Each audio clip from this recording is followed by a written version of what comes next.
Hello everyone, Victor Tanzik here, and welcome to part 2 of questions and answers. We all know why we're here, so let's get stuck into it. Have you ever made your own trains models? Not from scratch, no. I've only ever really used reskins of current models. What are you going to do when the stories of Sodor goes beyond the present? I don't think it will be going beyond the present, like I'm not going to set it in the far future if that's what you mean. Ever thought of putting yourself in your series? Well, my OC has appeared as a background character a couple of times, but that's about it. They say everything tries to kill you in Australia, so how many things have tried to kill you in the Great Down Under? Nothing, thankfully. I'm very careful to stay away from areas that I know are going to contain dangerous animals, which is pretty much everything outside, which is why I don't go outside very much.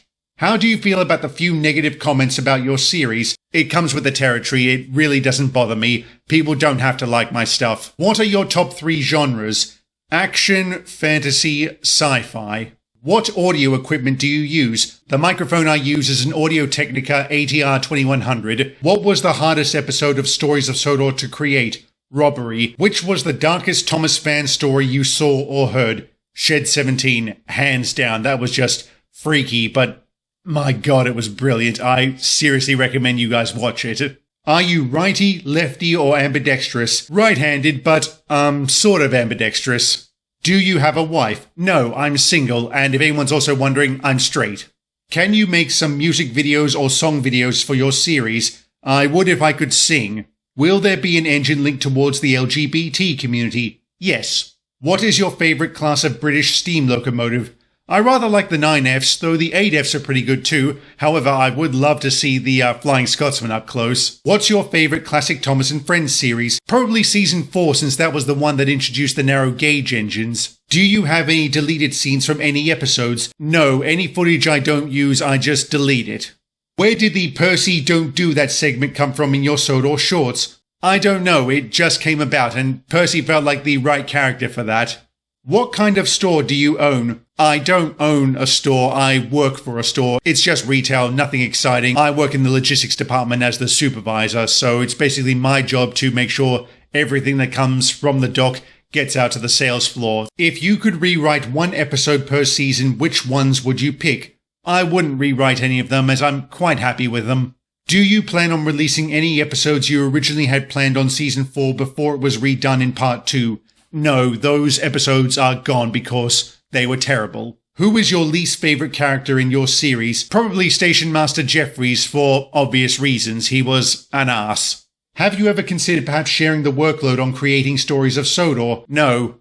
What is your favourite steam locomotive? That would be the 3801. It's a very famous steam engine here in Australia. I remember seeing it when I was a kid, and I think that's pretty much what solidified my love of trains. Who or what made you start using trains for your videos? I think it was just from watching all the other videos, and somehow I found out that the program used was trains, and, well, it just went from there. What's your favourite Christmas movie? Home Alone 2. What's your Christmas tradition? Don't have one. Was your quarantine good or bad? Definitely better than most. In fact, it's only recently become mandatory that we have to wear masks when in shopping centres and at my job. What is your favourite candy? Candy. What is your favourite memory? Skydiving. What is your favourite holiday? Probably would have been the first time my family and I went to SeaWorld on the Gold Coast in Queensland. That was so much fun. What episode or season are you most proud of? I'm probably most proud of my Stories of War miniseries. As for individual episode, probably Trial. Do you or have you played a musical instrument? Throughout school I played various types of instruments. There was trumpet, the flute, violin, but I was terrible at all of them, and no, I don't play any instruments now. Do you ever just fool around on trains for fun? Sometimes, not as much as I probably should though. Words of wisdom for someone like me in my early 20s. 10 years from now you'll look back on yourself and say, I was a goddamn idiot back then. How and where did you make your YouTube channel art? I just use a free program called paint.net. It's really good, it's nothing fancy like Photoshop. Have you ever considered getting into model railways? I do have a collection of models and track, which I have set up from time to time. How long have you been a Thomas the Tank Engine fan? I don't remember not being one. The voice you speak in, is it your real voice? Yes, this is what I sound like. And over the years, it has been a little bit annoying as I've been mistaken for a couple of different nationalities as a result, English being the most common one, and the most bizarre one was Canadian. That one had me really confused. It still does. Also, I've been mistaken for American. Someone explain that to me. What's your favorite Star Wars movie and why? Return of the Jedi, just because. Thomas or Tugs? Yes. What do you prefer, toast or crumpets? Toast. What do you think was your best video?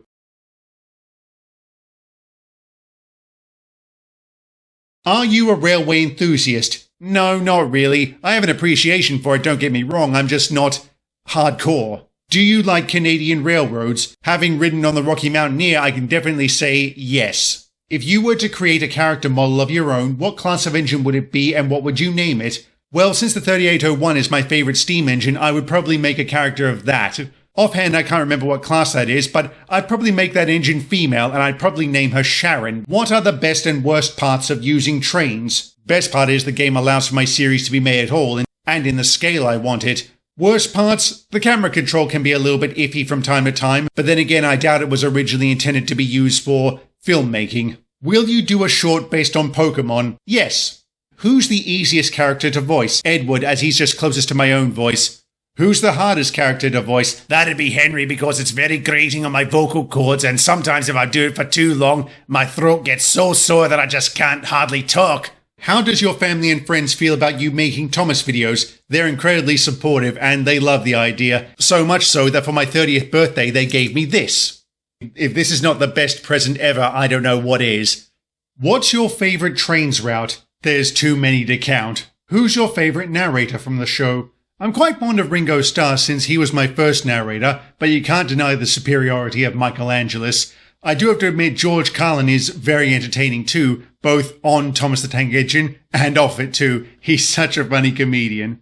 How do you get idea for all the character voices? Mostly I mold them off Tug's character voices and various other characters, and I usually cycle through a few different voices when I'm introducing a new character to see which one fits. What is your process on how you decide to kill off a character or have them sent away? I usually ask the question, will the series be worse off without them? And if the answer is no, well then they get the chop. What do you think is the best trains model? They're all brilliant really, the amount of work and effort that goes into them is incredible. That being said, I do have a special fondness for Wild Nor'Wester's models. He's just such an amazing content creator. What version of Trains do you use? Trains 2019 Platinum Edition. Do you have any pets? No. Steamies or Diesels? Steamies. Have you ever considered machinima in any other games? No. Why did you change the names of certain characters like Diesel 10 and Lady? I have nothing against the original names, they just sound too impersonal to me. Who do you think would and should be the main character for the Thomas and Friends TV series? I say Edward, although the unlucky Tug did make an excellent case for why Gordon is the main character of the series. You should definitely go check that video out. If time and money weren't an issue, would you become a full-time streamer of games? No. What is your favorite guilty pleasure snack food? Strawberries. How are you doing mentally? Much better than a few years ago, and it's largely thanks to the support of you guys, so thank you. Why did you want your channel to be all about Thomas and Friends? It's what I knew best, so I figured why not stick to my strength. How many times do you either have to re-record lines or rewrite the script? More times than I care to count. Did you start with an idea for the series and stick with it, or has the vision changed many times over the past few years? I didn't really start with a vision, I just made videos and waited to see where it would take me. Is it annoying that you have to do every single character for your stories? No, not really. Do you know the way? Always. What was the inspiration behind Greenwater, Blackwater, etc. for your series? Well, it's been established throughout the years the engines are capable of feeling pain, so naturally there has to be something to nullify that, hence the Greenwater. As for the Blackwater, I don't really know what the inspiration behind that was. What's a magpie? It's a type of bird. I'll put a picture of it on the screen right here. Ordinarily they're harmless, but during the springtime when they lay their eggs, they're very protective of their nests and are known to dive bomb people. The worst part is you never see or hear them coming, and when they hit you, they've been known to draw blood. I've never been attacked by one, but I've seen footage of people who have been, and it's not pretty. What other franchises do you like other than Thomas the Tank Engine and Tugs? I like Star Wars, and I'm quite into Lord of the Rings, and a few other ones. What do you think is the reason behind your channel's rapid growth since 2017? Well, to quote Michael Bublé, I think it's half timing and the other half's luck. What made you decide to include swearing in stories of war, and were you wary of the reaction it would receive? It was set during a time of war, and I figured swearing would just be par for the course. Yes, I was a little bit wary at the time, and every other time I've sworn since, and truth be told, my adaptation short was kind of a test, so to speak. I deliberately went all out with the swearing just to see how you guys would react, like how many of you would be offended, how many of you would enjoy it, and I guess I've been kind of emboldened since, which is why I have included a bit more swearing. I'll make sure not to go too overboard with it, but I trust you guys will let me know if I do. Could you create a tutorial where you show us how to create stories of Sodor? Yes, I do plan on doing that. How long does it take you to make an episode? Usually about a week, maybe 2 at most, depending on the complexity of it. Is this a question? Is this an answer? Okay, that's where I'm going to draw the video to a close. Thank you very much for watching, and have a good one.